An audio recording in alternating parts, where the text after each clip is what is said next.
कैसे हैं आप सभी। तो आज हम आपके लिए लेकर आ गए हैं ट्रू स्टोरी पे बेस्ड बांग्लादेशी क्राइम थ्रिलर जो आपका दिल दहला देगी। और इस फिल्म का नाम है जानवर यानी जानवर। इस फिल्म में जो जो दिखाया गया है वो सच में 23 अप्रैल 2020 की रात को घटित हुआ था, जब हम कोरोना वायरस से परेशान थे और अपने अपने घरों में अपनी फैमिली के साथ सेफ रहने की कोशिश कर रहे थे। तब बांग्लादेश में कुछ ऐसा हुआ जिसने सभी को हिलाकर रख दिया कि कोई इंसान इतना नीचे भी कैसे गिर सकता है। तो फिल्म की शुरुआत में तस्कीन नाम के एक पुलिस ऑफिसर को पता चलता है कि उसके एरिया के पिंक बिल्डिंग में कुछ तो घिनौना क्राइम हुआ है, पर क्या ये कोई नहीं जानता। तो तस्कीन पहुंच जाता है सीधा उस घर में जहां ये घटना घटी है। वहां पहले से कुछ पुलिस ऑफिसर्स पहुंचे हुए थे। तस्कीन अपने जूनियर से कहता है कि तुम मुझे घंटे के अंदर डेटा कलेक्ट करके दे दो कि इस घर में कौन आया कौन गया, कर लोगे ना। तो वो ऑफिसर कहता है कि सर मैं तो कर लूंगा, पर मैं चाहता हूँ कि आपके साथ मैं यहाँ पर रुकूं। आप ये सब कुछ अकेले कैसे देखेंगे। तो तस्कीन कहता है कि तुम मेरी फिक्र मत करो और जो काम मैंने तुम्हें कहा है उसे पूरा करके 1 घंटे तक मुझे दे दो। ये सुनकर वो ऑफिसर अपने काम पे लग जाता है और तस्कीन घर के अंदर जाता है। उसे दोस्तों अंदर बड़ी बदबू आती है। फिर भी वो अंदर जाता है, तभी उसकी वाइफ को कॉल आता है उसे, लेकिन काम के चक्कर में वो कॉल नहीं उठाता। मगर वो फिर से कॉल करती है तो तस्कीन कहता है देखो मैं काम में हूँ, बार बार कॉल करके परेशान मत करो, बाद में बात करते हैं। इतना कहकर वो कॉल कट कर देता है। फिर वो एक रूम में घुसता है जहाँ पर नोरा नाम की एक टीनेज लड़की काफी डरी सहमी होती है। वो तस्कीन को देखकर और जोर जोर से चिल्लाने लगती है कि नहीं मेरे करीब मत आओ। तब तस्कीन उसको बताता है कि देखो मैं पुलिस ऑफिसर हूँ, मेरी बात तो सुनो। मगर वो कुछ भी सुनने को तैयार नहीं थी। वो बस यही बोले जा रही थी कि मेरे नजदीक मत आओ, चले जाओ यहाँ से। तो तस्कीन उस रूम से निकलकर बाहर आ जाता है। वहाँ पे हैप्पी बर्थडे वगैरह की सजावट की हुई थी और एक छोटी सी बच्ची जिसका नाम हवारिन था, वो सोफा का गद्दा उसकी ओर फेंक कर कहती कि चले जाओ यहाँ से, मेरे नजदीक मत आओ। यहाँ तक कि दोस्तों वो तो रोते गिड़गिड़ाते हुए हाथ भी जोड़ती है और तस्कीन को दूर जाने के लिए कहती है। तस्कीन तो इस बच्ची को भी कहता है कि बेटा डरो मत, मैं पुलिस अंकल हूँ। मगर इसका भी उस बच्ची पर कोई असर नहीं होता। इससे तस्कीन को बहुत बड़ी हैरानी होती है कि ये लोग ऐसे क्यों बिहेव कर रहे हैं। फिर उसे रूम से दोस्तों एक औरत के रोने की आवाज आती है। तो तस्कीन उस रूम में जाता है। वहाँ पर फतिमा नाम की एक औरत रेड साड़ी में होती है और उसके बिस्तर पर खून वगैरह लगा हुआ है। और ये क्या, वो भी हाथ पैर जोड़कर कहती है कि ऊपर वाले के लिए मुझे छोड़ दो, मुझे माफ कर दो, मेरे नजदीक मत आओ, चले जाओ यहाँ से। साथ ही वो अपनी साड़ी भी संभालने की कोशिश करती है। तस्कीन उससे भी कहता है कि मैडम आप मेरी बात मानिए, मैं पुलिस ऑफिसर हूँ, आपको घबराने की जरूरत नहीं है। उस औरत को इस दहशत में देखकर तस्कीन खुद भी डर जाता है। उसका तो दिमाग ही काम करना बंद कर जाता है कि आखिर ये लोग इतने डरे हुए क्यों हैं, इनके साथ हुआ क्या है। तो फिर वो छोटी बच्ची के पास जाकर उसे देखकर उससे कहता है कि बेटा क्या हुआ तुम्हें। लेकिन वो फिर कहती है कि मुझे छोड़ दो, मुझ पर रहम करो, मैं और बर्दाश्त नहीं कर पाऊंगी। तब तस्कीन उसको समझाता है कि बाबू मेरी बात सुनो, मैं तुम्हारे अंकल जैसा हूँ, प्लीज शांत हो जाओ और मुझे बताओ कि क्या हुआ यहाँ पर, मैं तुम्हारी मदद करने के लिए यहाँ पर आया हूँ। तभी फिर से तस्कीन की फोन बजती है और वो कॉल कट करके उस बच्ची को फुसलाने की कोशिश करता है ताकि वो उसे बताए कि यहाँ पर क्या हुआ था, वो इतनी डरी हुई क्यों है, उसको जानना था। थोड़ी देर में वो बच्ची थोड़ा शांत होती है और बताती है कि कल मेरा बर्थडे था। और फिर दोस्तों सीन यहाँ से 22 अप्रैल 2020 के दिन में शिफ्ट हो जाता है, यानी एक दिन पहले। हवारिन जब सुबह उठती है तो सोचती है आज तो मेरा बर्थडे है, मुझे तो लगा कि मेरे घर वाले हाथों में केक लेकर मुझे जगाएंगे, मगर इनका तो कोई अता पता ही नहीं है। हवारिन के बगल में ही उसकी बड़ी बहन सोई हुई थी। हवारिन उसको जगाती है और कहती है आपी आज मेरा बर्थडे है, आप मुझे विश कब करोगे, मुझे पता है आप सोने का नाटक कर रही हो। मगर उसकी आपी तो घोड़े बेच के सो रही थी दोस्तों। वो नहीं जागती तो हवारिन जाती है हॉल रूम में जहाँ उसका छोटा और इकलौता भाई टीवी देखते हुए खिलौने से खेल रहा था। उसका भाई यानी कि फादिल थोड़ा एबनॉर्मल चाइल्ड था। हवारिन उसे भी जाकर कहती है कि ओए छोटू आज मेरा बर्थडे है, चलो विश करो मुझे, कहो ना हैप्पी बर्थडे। मगर उसे तो कुछ समझ ही नहीं आता था, वो तो मस्त अपना खेलने में लगा हुआ था। तभी किचन से उसकी मॉम फतिमा आती है और हवारिन की बातें नोटिस करके कहती है कि भाई ने तुम्हें मन ही मन में बर्थडे विश कर दिया है, जो लोग बोल नहीं पाते ना वो मन ही मन में विश कर देते हैं बेटा। और एक और बात हवारिन, तुम्हारा बर्थडे आज नहीं कल है। हवारिन कहती है मगर आपने तो कहा था कि आज केक कट करेंगे। तब उसकी मॉम उसको समझाती है कि आज रात ठीक 12 बजे हम केक कट करेंगे, रात 12 बजे से डेट चेंज हो जाएगी ना, तभी तो, यानी कि तुम्हारा बर्थडे कल है। हवारिन कहती है अच्छा तो चलो ठीक है, मैं कॉल करके अपने फ्रेंड्स को बुला लूंगी और हाँ आप बिल्डिंग में सभी को इनवाइट कर लीजिएगा। इस पे उसकी मॉम उसको समझाती है कि नहीं बेटा अभी कोरोना वायरस फैला हुआ है, इसलिए हम किसी को इनवाइट नहीं कर पाएंगे। हवारिन गुस्सा हो जाती है और कहती है कि बिना अपने फ्रेंड्स के मैं बर्थडे कैसे सेलिब्रेट कर सकती हूँ, उनके बर्थडे पे भी तो मैं गई हूँ और उन्हें अपना बर्थडे पे नहीं बुलाऊंगी तो अच्छा नहीं लगेगा ना, उन्हें कितना बुरा लगेगा। मैं अभी डैड को कॉल करती हूँ और उनसे आपकी शिकायत करूंगी कि आप सिर्फ आप ही और भाई को ही प्यार करते हो, मुझे नहीं। उसकी मॉम उसे समझाने की कोशिश करती है मगर वो नाराज होकर अपने कमरे में चली जाती है। वहाँ भी जाकर वो बकर बकर करती है तो उसकी आप ही उठकर उसे डांटने लगती है कि तुम्हारी प्रॉब्लम क्या है, मुझे ठीक से सोने क्यों नहीं दे रही। हवारिन कहती है अच्छा तो आपने मुझे डांट ही दिया, अरे आप लोग कोई मुझसे प्यार क्यों नहीं करते, मैं आप लोगों से बात ही नहीं करूंगी। अब सीन यहाँ से प्रेजेंट में शिफ्ट होता है और तस्कीन उठकर फिर हवारिन की आपी के कमरे में जाता है। वहाँ भी फर्श पर खून वगैरह फैला हुआ था। ऊपर से हवारिन की आपी के कपड़े वगैरह भी फटे हुए थे, चिथड़े हुए थे। उसके बदन पे भी जख्म के निशान थे। तो तस्कीन फिर उससे पूछता है कि कल क्या हुआ था। वो बताती है कि मेरी बहन मुझसे नाराज थी, तो मैं थोड़ी देर के बाद उसे मनाने के लिए वापस कमरे में आई, मगर वो नहीं मान रही थी। तो मैंने उससे कहा कि चलो आज मैं तुम्हारा मेकअप कर दूंगी, जिससे वो खुश हो गई और उसने बड़े अच्छे से मुझसे मेकअप करवाया। ये सुनने के बाद तस्कीन जाता है दोस्तों फातिमा के पास, जिसके गले पे नाइफ से कट करने का घाव था। तस्कीन जब उससे पूछता है तो वो कहती है कल हवारिन मुझसे पूछ रही थी कि मॉम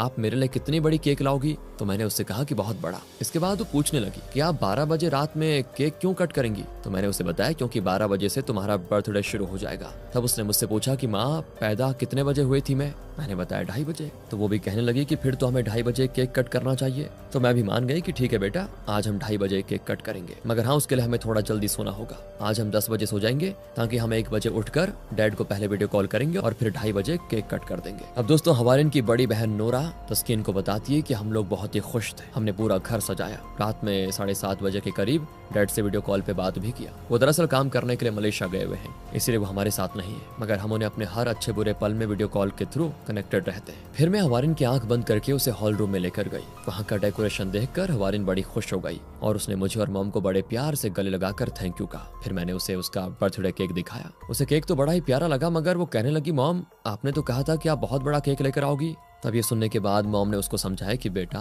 कोरोना वायरस की वजह से सब बंद है, बड़ी मुश्किल से मुझे एक केक मिला। ये केक हम आज 2:30 बजे कट करेंगे, कल मैं पक्का तुम्हारे लिए पुलाव गोश्त बनाऊंगी, मैंने सारा सामान लेकर भी रख दिया है, ये कहा मैंने उसे। और फिर हमने डिनर किया। मॉम ने हमें कह दिया था कि 1 बजे उठ जाना टाइम पर, तो हम दोनों बहनें एक रूम में सोने चली गई और मॉम भाई को लेकर अपने रूम में सोने चली गई। अब दोस्तों हवारिन तस्कीन को बताती है पर मुझे नींद नहीं आ रही थी एक्साइटमेंट की वजह से। मैं तो 11 बजे जाग गई और जाकर अपनी मॉम को उठाने लगी, और जब उन्हें पता चला कि अभी 1 नहीं बजे तो उन्होंने मुझसे सोने को कहा दोबारा। मैं भी उनकी बात मानकर सोने चली गई, पर मुझे तो नींद ही नहीं आ रही थी ना। तो मैंने अपनी आपी की खूब तारीफ की कि आपी आप तो बहुत प्यारी हो, आप जैसा कोई नहीं। वो गाना है ना 1 हज़ारों में मेरी बहना, बिल्कुल वैसी हैं आप, तो क्या आप मेरे लिए अभी से जाग नहीं सकती। तब आपी ने कहा कि तुम हमेशा मुझे परेशान करती हो ना हवारिन, चलो तो एक काम करते हैं, जाकर मॉम के पास जाओ ताकि मैं थोड़ी देर आराम कर पाऊँ। हवारिन आगे कहती है मैं आपी के रूम से निकल कर चली तो गई, मगर मॉम के पास नहीं गई, बल्कि मैं तो हॉल रूम में अकेले ही बर्थडे खेलने लगी कि मेरे बर्थडे में बहुत सारे लोग आए हुए हैं इस तरह, और मैं उनके सामने केक कट कर रही हूँ। फिर उनसे कह रही हूँ कि आप सभी मेरे बर्थडे में आए, मुझे बहुत ही अच्छा लगा,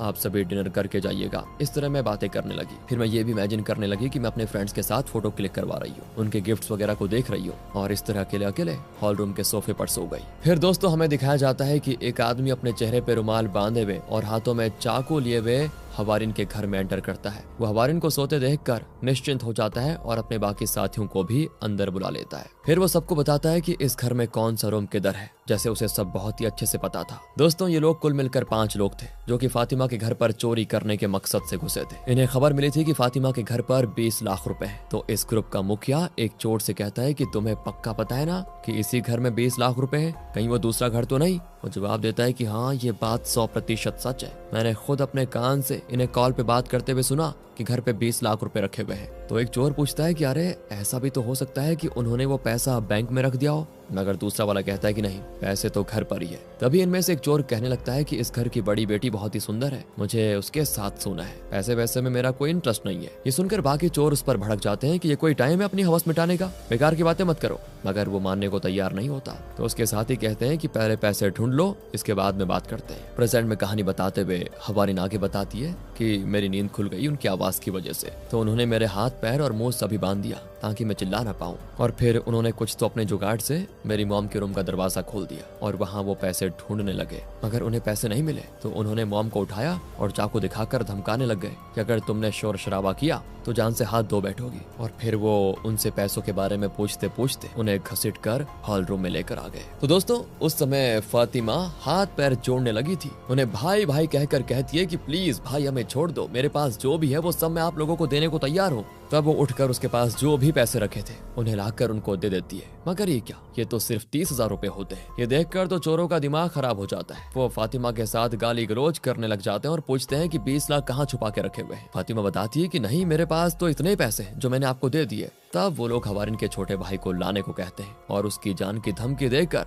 उससे और पैसे मांगते हैं। फिर उन्हें लगता है कि सारी जगह तो हमने चेक कर लिया, अब सिर्फ हवारिन की बड़ी बहन का रूम चेक करना बाकी रह गया है। मगर दोस्तों, उसकी बड़ी बहन ने तो हवारिन से परेशान होकर उसे बाहर निकाल कर दरवाजा अंदर से बंद कर दिया था। अब वो चोर फातिमा से कहते हैं कि अपनी बेटी से दरवाजा खुलवाओ, नहीं तो हम तुम्हारे बेटे की जान ले लेंगे। इसलिए मॉम उसको आवाज लगाती है, मगर बाहर की हलचल की वजह से हवारिन की बड़ी बहन नूरा समझ गई थी कि कुछ तो गड़बड़ है। वो दरवाजा खोलना ही नहीं चाहती थी। वो पूछती कि मॉम बाहर कोई है क्या? तो मॉम कहती है, मतलब डर कर कहती कि नहीं बेटा, ऊपर वाले की कसम यहाँ पर कोई नहीं है, दरवाजा खोलो जरा। नूरा अपनी मॉम से काफी बहस करती है कि मॉम आप झूठ बोल रही हो, बाहर कोई तो है, मैंने कुछ अजीब आवाजें सुनी। मगर मॉम बार बार ऊपर वाले की कसम खाकर उसे दरवाजा खोलने को कहती है। तो आखिरकार वो दरवाजा खोल ही देती है दोस्तों। और दरवाजा खोलते ही वो लोग नूरा को दबोच लेते हैं। उसे छुरी चाकू दिखाकर पूछते हैं कि पैसे कहाँ पर रखे हुए हैं। साथ ही वो लोग नूरा की अलमारी और बेड के नीचे चेक करते हैं, मगर वहाँ भी उन्हें कुछ पैसे नहीं मिलते। तब वो नूरा की मॉम को पकड़कर उसे सोफे पे बिठाते हैं और 20 लाख के बारे में पूछते हैं। वो रोते गिड़गिड़ाते हुए कहती कि प्लीज आप लोग यहाँ से चले जाइए, मेरे पास उतने पैसे नहीं है। तो वो लोग कहते हैं कि सच सच बताओ, वरना तुम्हारे तीनों बच्चों को मौत के घाट उतार देंगे। इधर ये सब चल रहा था और उधर नूरा को जिसने पकड़ के रखा था, नूरा उसका गमछा पकड़ कर तान देती है, जिससे उसका फेस रिवील हो जाता है और वो उसे भी पहचान लेती है कि परवेज तुम। परवेज को देखकर नूरा की मॉम बहुत ही गुस्सा होती है और उसे मारने पीटने लगती है। साथ ही वो उससे कहती है कि तुझे शर्म नहीं आई? जब तुझ पे पुलिस केस हुआ था तो मैंने ही तुझे छुड़ाया था और तू किन लोगों के साथ ये काम करने आ गया? अब दोस्तों, प्रेजेंट में कहानी बताते बताते हवारिन तस्कीन को बताती है कि परवेज रिक्शा वाला है। वो मेरी आपी को घर से स्कूल और स्कूल से घर ले जाने का काम करता था। और दोस्तों, तभी से परवेज की गंदी नजर थी नूरा पर। तस्कीन पूछता है कि बाकी लोग कौन थे फिर, क्या तुम उन्हें पहचानती हो? तो हवारिन बताती है कि परवेज का चेहरा देख जाने के बाद उन लोगों ने भी अपने चेहरे से रुमाल हटा दिया और वो लोग भी हमारे आस पड़ोस के ही लोग थे, जो मेरी मॉम के कहने पर कभी कभी बाजार से सामान वगैरह खरीद कर ला जाया करते थे। और उनमें से एक तो परवेज के फादर भी थे। अब दोबारा दिखाते हैं कि आगे क्या हुआ था। तो फातिमा अपने सोने के गहने वगैरह लाकर उन्हें सौंप देती है और कहती है कि देखिए, मेरे पास जो भी था मैंने आपको दे दिया, प्लीज हमें छोड़ दीजिए, अब हम पे रहम करिए। अब चोरों ने तो सारा घर छान मार लिया था, मगर उन्हें 20 लाख क्या 30,000 और सोने के गहने के अलावा कोई फूटी कौड़ी नहीं मिली। तब परवेज गाली गलौज करके फातिमा से कहता है कि मेरे ही रिक्शे पर बैठकर तो तुम फोन पे बात कर रही थी कि घर पे 20 लाख रुपए हैं। तो मॉम बताती है कि मुझे तो ऐसा कुछ याद नहीं है, या तो तुमको सुनने में कोई गलतफहमी हुई होगी या फिर मैं किसी से फोन पे मजाक कर रही होंगी। हकीकत में ये 30,000 के अलावा मेरे पास कोई पैसे नहीं है। मैं एक अकेली औरत 3 बच्चों को लेकर यहाँ पर रहती हूँ, प्लीज रहम कीजिए। बच्चों का मुंह देखकर तो कम से कम रहम कीजिए। मगर दोस्तों, वो और क्रूरता दिखाना शुरू करते हैं। उसी रात में वो फातिमा से पुलाव गोश्त पकाकर मस्त खाते पीते हैं और उसके बाद जब फातिमा उनको जाने को कहती है तो वो लोग उसको मारते पीटते हैं। इन चोरों के ग्रुप में काजिम नाम का बंदा था, जो अधेड़ उम्र का होगा वैसे। उसकी नीयत हवारिन पे खराब हो जाती है। सच में दोस्तों, हवारिन पे, जो कि एक छोटी बच्ची थी। वो उसे गोद में जबरदस्ती बिठाकर अपने हाथों से उसे खिलाता है। वो नहीं खाना चाहती थी, मगर वो उसके मुंह में खाना ठूसते जा रहा था। तब एक चोर काजिम को टोकता भी है कि क्या यार, बच्ची को भी नहीं छोड़ेगा क्या? काजिम जवाब देता है कि परवेज ने तो नूरा को पसंद कर लिया है और उसका बाप नूरा की माँ को नहीं छोड़ने वाला, तो मेरे लिए तो यही बची ना, अब इसमें मैं क्या कर सकता हूँ? हवारिन की माँ अपनी छोटी बेटी को हरास होते हुए देखकर मजबूरी में कुछ नहीं कर पाती। वो उन्हें रोकना तो चाहती थी पर रोक नहीं पाती, जबकि हवारिन यही कहती रहती कि मॉम मुझे डर लग रहा है, मुझे और नहीं खाना। तभी एक चोर अपनी एक और नई डिमांड लेकर सामने आता है कि घर की सारी लड़कियों को नए नए कपड़े पहनकर हमारे सामने नाचना होगा और हमारा एंटरटेनमेंट करना होगा। ये सुनकर तो फातिमा के सब्र का बांध टूट जाता है कि बस कीजिए, अब आपके कहने पे हमने पैसे दे दिए, गहने दे दिए, खाना पकाकर खिला दिया, अब आप लोग चले क्यों नहीं जाते? मगर वो नहीं जाते दोस्तों। उल्टा वो गाली देते हुए उसे मारने पीटने लगते हैं और उसके बाद वो उसे रेड कलर की साड़ी पहनने के लिए मजबूर करते हैं। फिर ये लोग वीड वाली सिगरेट पीकर नशा करते हैं और हवारिन, उसकी बड़ी बहन नूरा और उसकी मॉम फातिमा को डांस करवाते हैं। और ना नाचने पर वो हवारिन के छोटे भाई के गले पे छुरा रख देते हैं कि नाचो वरना हम इसका गला काट देंगे, जिससे डर कर तीनों को डांस करना पड़ता है। जिसके बाद वो लोग इन तीनों की दोस्तों इज्जत लूटते हैं। तीनों बहुत ही रोते गिड़गिड़ाते हैं, मगर इन भेड़ियों को इन पे जरा भी रहम नहीं आता। पागल कुत्तों की तरह झपट पड़ते हैं। प्रेजेंट में ये सारी बातें सुनकर तस्किन की हालत खराब हो जाती है और वो टेंशन की वजह से सिगरेट निकाल कर पीने लग जाता है। तभी उसका जूनियर ऑफिसर आकर बताता है कि आस पड़ोस से पूछताछ करने पर पता चला है कि घर में 4 लोग रहते थे, एक माँ, 2 बेटी और एक 4 साल का बेटा जो ऑटिस्टिक था, वो अभी तक मिसिंग है। ये सुनकर तस्किन सबसे पहले वॉशरूम चेक करता है क्योंकि बाकी का घर तो उसने देख लिया था। और दोस्तों, वॉशरूम का दरवाजा खोलते ही तस्किन को वोमिटिंग होने लगती है क्योंकि पूरे वॉशरूम में फातिमा के बेटे की खून बिखरी पड़ी थी। उन्होंने बड़ी ही बेरहमी से उसे मार दिया था। खुद को थोड़ा संभालने के बाद तस्किन फातिमा के रूम में जाता है और वहाँ उसे बेड पर फातिमा की लाश मिलती है। फिर वो भागकर नूरा के रूम में जाता है तो वहाँ भी नूरा की लाश मिलती है। उसके मुंह पे पट्टी भी बंधी हुई थी। इसके बाद तस्किन डरते हुए सोफे पे आता है तो वहाँ हवारिन की लाश और उसके आसपास हवारिन का ढेर सारा खून। ये देखकर तो तस्कीन ब्रेन वॉश हो जाता है। उसे कुछ समझ में नहीं आता कि क्या हो गया। यानी कि अभी तक तस्कीन विक्टिम से बातचीत नहीं कर रहा था बल्कि उनकी सोल से बातचीत कर रहा था। अब दोस्तों, तुरंत ही तस्कीन अपनी वाइफ को कॉल करके पूछता है कि तुम कहाँ हो। वो बताती है मैं तो शॉपिंग में आई हूँ। तस्कीन उसे तुरंत घर जाने को कहता है। फिर वो पूछता है कि हमारी बेटी कहाँ है। बताती है कि मेरे साथ ही है। तस्कीन उन दोनों को सेफली घर जाकर दरवाजे अच्छे से बंद करने को कह देता है। दरअसल दोस्तों, तस्कीन ने आज जो देखा था उसके बाद तो उसका इंसानियत पर से भरोसा उठ गया था। घर के आस पड़ोस के लोगों पर भी वो कभी भी भरोसा नहीं कर पाएगा। अब उसे हर समय यही लगेगा कि अगल बगल वाले मेरी बीवी और बेटी के लिए खतरा बने हुए हैं। कोई भी कल उठकर अपने अंदर का जानवर दिखा सकता है। तस्कीन का जूनियर कहता है कि सर, देखकर इस साफ पता चल रहा है कि गला काट कर मारने से पहले तीनों फीमेल के साथ बार बार जबरदस्ती किया गया है। यहाँ तक कि उन्होंने बच्ची तक को नहीं छोड़ा। वो सच में इंसान नहीं बल्कि जानवर से भी गए गुजरे हैं। हमें उन्हें किसी भी हाल में पकड़कर कड़ी से कड़ी सजा दिलवानी होगी। तभी दोस्तों इनको पता चलता है कि फॉरेंसिक टीम भी आ गई है। इसके बाद हमें आगे का सीन दिखाया जाता है। बारी बारी से जबरदस्ती करने के बाद परवेज के फादर कहते हैं कि हम यहाँ करने तो चोरी आए थे मगर हमसे बहुत कुछ हो गया। हम कोई अमीर आदमी नहीं है कि जुर्म करके विदेश भाग जाएंगे। आज नहीं तो कल हमें पुलिस पकड़ ही लेगी और जबरदस्ती करने के जुर्म में फांसी की सजा तो हमें मिलेगी ही। तब इन चोरों में से एक डरपोक चोर कहता है कि पर वो तीनों तो कह रही थी कि वो इस बारे में किसी को भी नहीं बताएंगी। हम चुपचाप पैसे और गहने लेकर अभी निकल जाते हैं। परवेज के फादर कहते हैं कि वो लोग तुम्हारी बहन बेटी हैं क्या, जो तुम्हारे गुनाहों पर पर्दा डालेंगी। वो कल सुबह ही रोग आकर सबको सारी सच्चाई बता देंगी। इसीलिए हमारे पास कोई और रास्ता नहीं है, हमें उन तीनों का कत्ल करना होगा। तब वो डरपोक चोर कहता है कि हमने पहले किसी का खून नहीं किया है, हम किसी इंसान को नहीं मार सकते। परवेज के फादर कहता है कि तुम्हें क्या लगता है कि मैं कोई प्रोफेशनल किलर हूँ? अरे मैं तो एक मामूली सा ट्रक ड्राइवर हूँ। अगर गलती से भी मेरे ट्रक के नीचे आकर कोई कुत्ता मर जाता है ना तो 2-3 दिन तक मुझे नींद नहीं आती। मगर अब कुछ तो करना ही पड़ेगा, हमें जिंदा रहना है तो इन तीनों को मरना होगा। फिर दोस्तों ये हरामी सबसे पहले फातिमा का गला रेत कर उसे मार डालते हैं और फिर उस डरपोक से कहते हैं कि अब तुम्हारी बारी। जबरदस्ती करने में तो खूब मजा आया ना, अब जाओ खून भी करो, क्योंकि हमें तुम पे भी भरोसा नहीं है। कल को तुम पलट गए और पुलिस को जाकर बता दिया तो दिक्कत हो जाएगी ना, इसीलिए तुम्हें भी जुर्म में शामिल होना पड़ेगा, वरना पता है क्या, हम तीनों तुम्हें भी मार डालेंगे। अब ये सुनकर ना चाहते हुए भी उस डरपोक चोर को हवारिन का खून करना पड़ता है। इसके बाद वो परवेज के हाथों ही नूरा का खून करवाते हैं, जिसे परवेज बड़ी गंदी नजरों से देखा करता था। और अब तो उसने नूरा के साथ अपनी हवस भी उतार ली थी,